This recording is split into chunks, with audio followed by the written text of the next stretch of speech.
12 September 2024 hazvina kumira mushe ndadzoka manje mune Zimbabwe ndine nyaya yandaona panapa ndati handikwanise kunge ndiende ndakainyarara ndoiramba ndakainyarara no pane nyaya dzimwe dzekuti tinoomboona tichisiya nyaya tinosangana nadzo every second every minute tinenge tichiona nyaya dzakasiyana siyana but kunozoita dzimwe dzekuti dzinokwanisa kuzotiremera hana since tiri tuma 1 gig tinoremero tinobva tangobudisa nyaya boom sezvizvi nyaya iri panapa pari kunzi President headlines munhu Mutapa Day, more than 30,000 youth expected. Tanga nekulike this video kutira kuti ZANU-PF iboyikane nekuti nyaya iri pano hakudana anonzwa pari kupisa apa.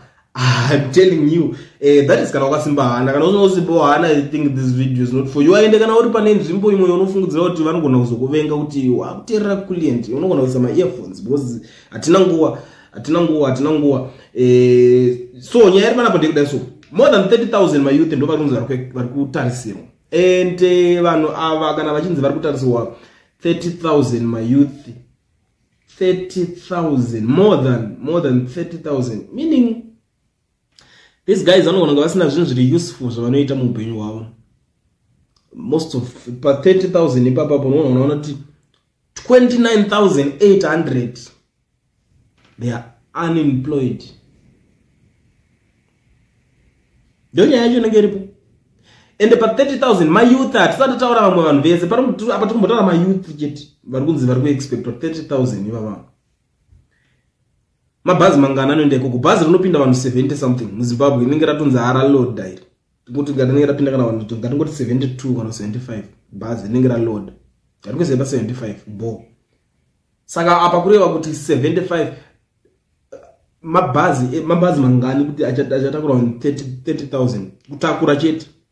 Chikafu chichanodyiwa ikoko ndechemari. Zvinhu zvese zvichakosta mari zvese ende mari iyoyo hakusi kuti zvichabatsira kungonospenda hapana kana day roro zvokunzi richadii kana kudii. Munhu Mutapa Day. And the funny thing is vari kuenda kunocelebrate munhu Mutapa Day pafoto racho paposta pane mufananidzo waMnangagwa picture yaMnangagwa kusaziva kuti ndo vatoo munhu Mutapa wacho here hatisi kuziva because nyaya iri panapa it seems like vakutanga vakuda kunoita sei kushanda extra hard kuti vachitopinda pahistory yekunzi Father Zimbabwe kunoraba zita revanhu vakaita kana sana Mugabe veve. We understand Mugabe aibhaizira Mugabe I think akaita zvese kuti vanhu tisati tichibhita kurwadzisa vanhu but I don't think kuti Mnangagwa anokwanisa kuzoraba zita rekuti Mugabe iri ngoro zizisha neuyipi hwaro zvakangoda. I don't think wozi kwana pakunzi pauda kuno-celebrate kwa day kunzi Mutapa Day iro rinenge riri birthday rana popanzi poiswa munhu wapinda unonzi kuti Mutapa Day. Muchiri remember kuti zuva raicelebrate wa Mugabe rari 21 movement rakabviswa pakalenda zvarakabvisirwa ndo vanoziva tichazovabvunza zvedu umwe musi kuti vana Mugabe charo makaribvisire chipi because munenge makungoita the same thing. Now ndiri kuona maZimbabweans vakawanda vari kucomplaina panyaya iyoyo umwe ari kuti blasphemy at its best. No normal person could have done such a thing. Mnangagwa is alright patient kumberi azongopera patient azimanga mashoko acho kwazomataura panapo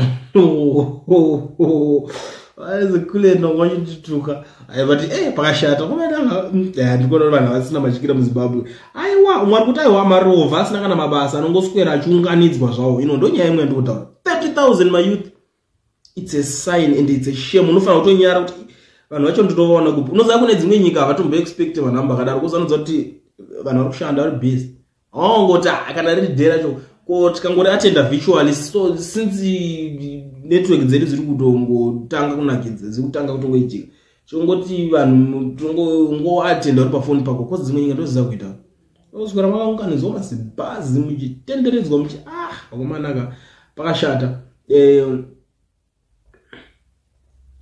Umari kuti in a normal country 30,000 youths vanenge vari kumabasa. That Zimbabwe is a different country. But chanangofarira kuti hanzi in a normal country vanenge vari kumabasa. It means Zimbabwe is a zvakaoma udwe all this was triggered by the Mzilikazi commemoration day without understanding the Ndebele culture and traditional. Mnangagwa has decided to create his own Shona commemoration day that has never been practiced throughout their entire existence. I know in Ango I don't like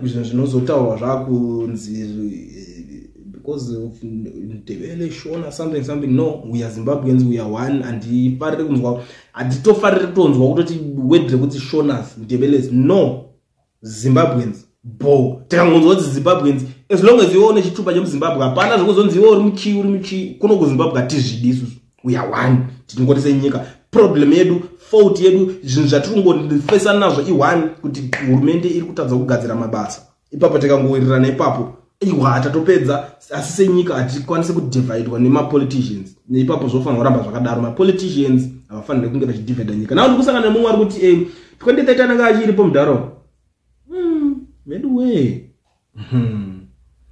ma one wasting money on wrong priorities ngari kuti who is Mutapa unemployed youth if you can gather 30,000 youth during the working week, it shows a problem in the country. Exactly. Don't mango mashoko atukutaura panapa 30,000 vanhu. 30,000 youth. Nzvaya vaungana. Vachiombera zvavo mambo Mutapa. Mambo zvakangoma hazvo.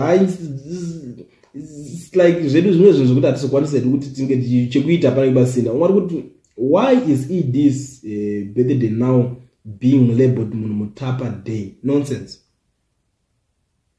Ina anga azitomboziva kuti birthday rake akozina zvekuti birthday rake akazvarwa ri andizvi followers pamoyo ndimbozvise kana musoro. So apa ndotozwa kuti it's his birthday. Ndonyaya ndikusangana naye tikuzwa bara badzi birthday rake abva atorita Mutapa Day. Iye azvo ndiye atomutapa. Gore rino toonerere hama dzadiwa vakomanaka. What this man is desperate for a legacy. Is he Mutapa? It's hard for him that slowly he is getting old without any tangible legacy and legitimacy.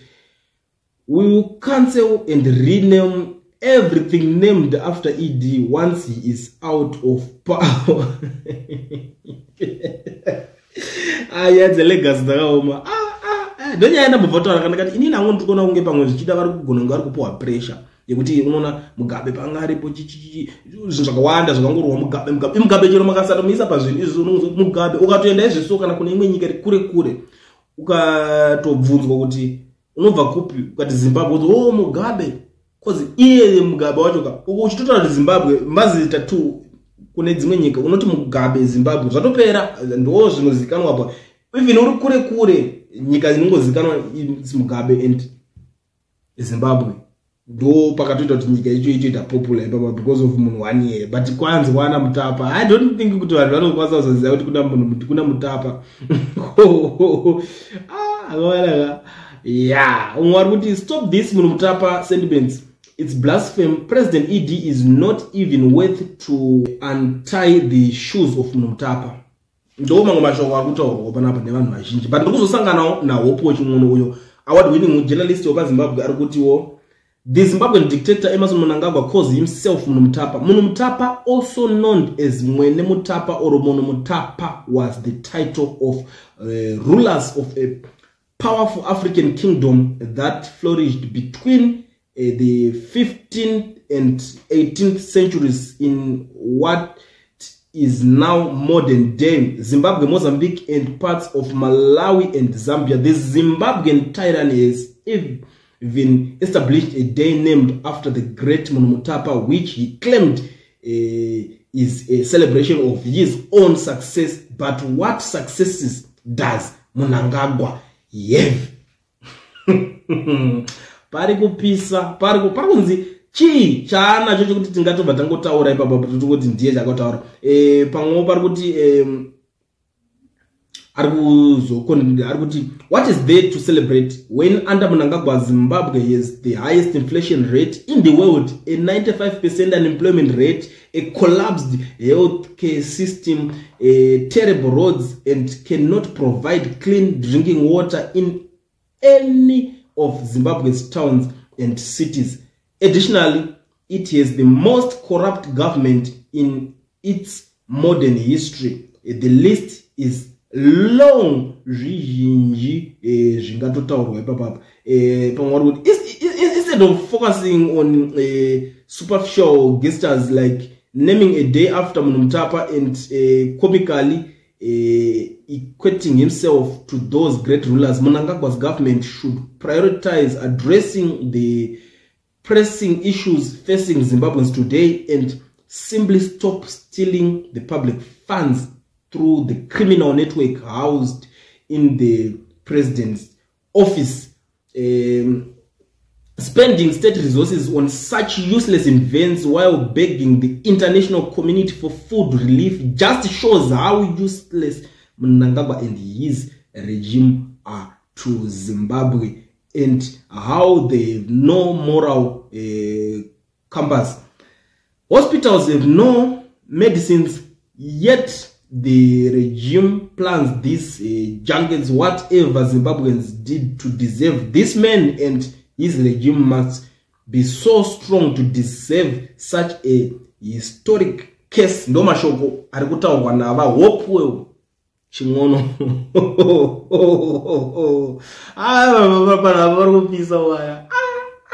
I'm telling you. No watsangwa paZimbabwe. Azvisi kudiwa. Ameno kuti vaudzwa sei manje kuti vanhu havasi kuzvida izvi.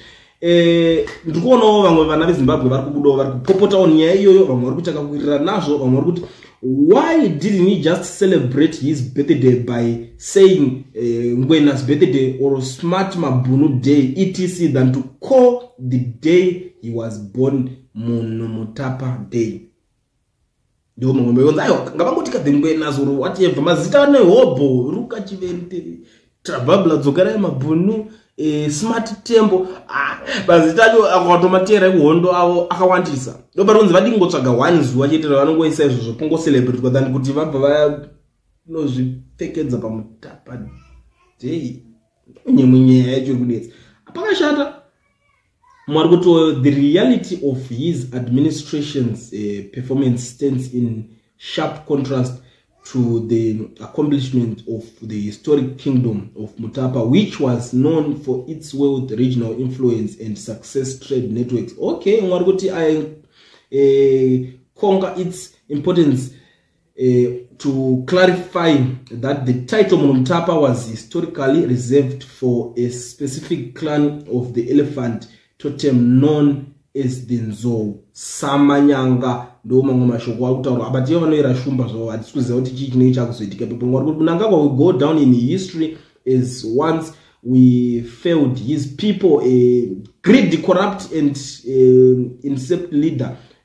Akumanaka the way he's trying to adore Mugabe pakuita zvisina basa zvakatooma. We have more of these rallies under different names just to prop himself up prior to the Congress. I remember my days in my youth interface rallies. Komalaka Mugabe aphisike mizi apa kunongina Mugabe paya pane nyaya mana. Nekubhaiza kwake iko Mugabe kwakaita, I don't think kuti uya anokwanisa kungoita zita rekuti mulegacy rinoramba riri pamusoro pere, but tichaona kuti zvakamira sei. The guy is evil. Nobody is safe under him, including those who eat with him. He must be removed by whatever means necessary. Pakashata kumanaka Kutapa Kupamba capture. He is literally celebrating that he successfully captured the state. ZANU-PF idiots and his proxies are busy ululating such mediocrity. Very, very sad. The only man who can kill for job creation ever heard of that record. I mean, Zimbabwe and I might be arrested. Fact check this out. Zimbabwe zacho azvindwa nazvo. Aiwa mazimbabwe avachatombozvinzwisisa ende vanhu avachatye vangotaura zvese and I'm sure kwaari koko zvimwe zvacho havatomuudze because dai vaitomuudza I think anga yakasiya basa raira kudhara akatonoti imi ndikatoshanda basa rekuti ndingoshautwa nevanhu zvii chakadari. Anyway, muri Zimbabwe ndakungotidarike nepanapa ndichikuzivisai zvinhu zviri kuitika, nyaya iri kutenderera, nyaya iri kupisa panapa kunzi izuva rekuti vange vachicelebrata zvemunhu mutapadhera kungopfekerwa zuva rakazvarwa ivo mnangagwa vacho rakunzi rakupembererwa semunhu mutapadhei. Nyaya iyi munoiona sei? Tell me what you think in the comment section. Ndakamirira nhasi hatete tipo nhasi tete tori ma keyboard warriors tete kupindurana mu comment section. Sandiudze kuti nyaya unoiona sei.